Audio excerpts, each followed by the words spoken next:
You know, I never thought I'd ever get to say this, but 500 Days of Summer and Inception were both inspired by the same movie.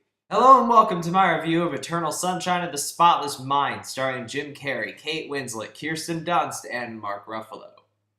This movie centers on Joel, played by Jim Carrey, who has just gotten out of a relationship with his girlfriend Clementine, played by Kate Winslet.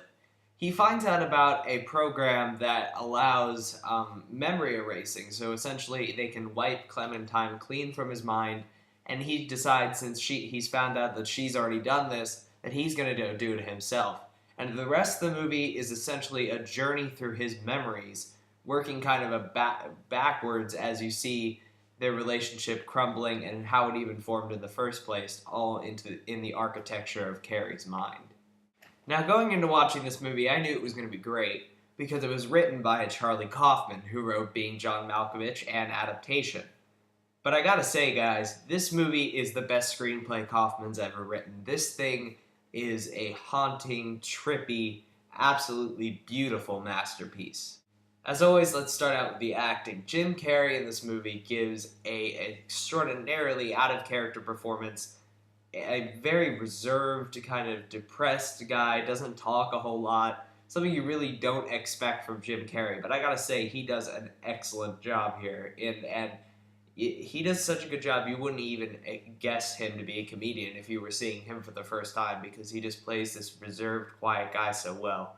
And Winslet is really charming here as the free-spirited Clementine. I love the way we go through Carrey's relationship with Winslet in this film, because it goes backwards, essentially, as it's showing you all these scenes, but within these thoughts, not only is the background of the thoughts dwindling because they're being wiped and like the background's being altered and all that stuff, but you see Carrey's internal struggle when he's being wiped to want to remember something about Clementine, like retain some of the good memories.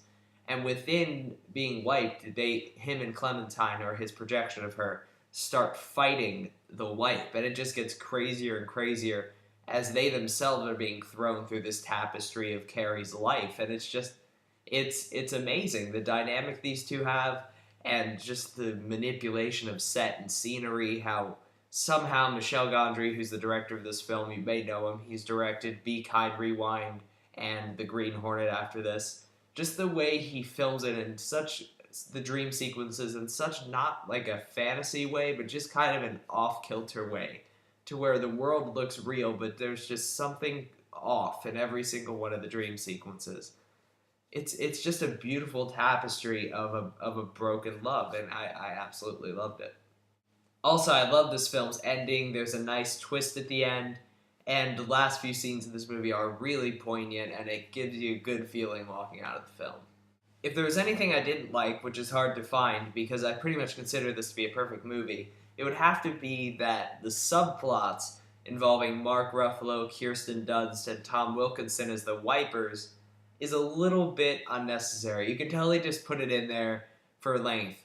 Don't get me wrong, it's well written enough, but it just feels like that they could have focused more on Carrey and Winslet in Jim Carrey's head and maybe not have had the supporting stuff. But the supporting stuff is still very good, it just feels slightly wedged in there. Overall, Eternal Sunshine of the Spotless Mind really is a beautiful movie that tackles the theme of whether it's better to be blissfully ignorant or painfully knowledgeable in just a wonderful, sweet way. I love this movie to death. It's probably going to be one of my new favorite films. 4 stars out of 4 for this movie. It's perfect. If you need to go see it because you will not regret it one bit. And that was my review of Eternal Sunshine of the Spotless Mind. I hope you enjoyed it. If you did, please subscribe to my channel. And until next time, I'm Movie Kid Mike, making sure your time is worth your mind.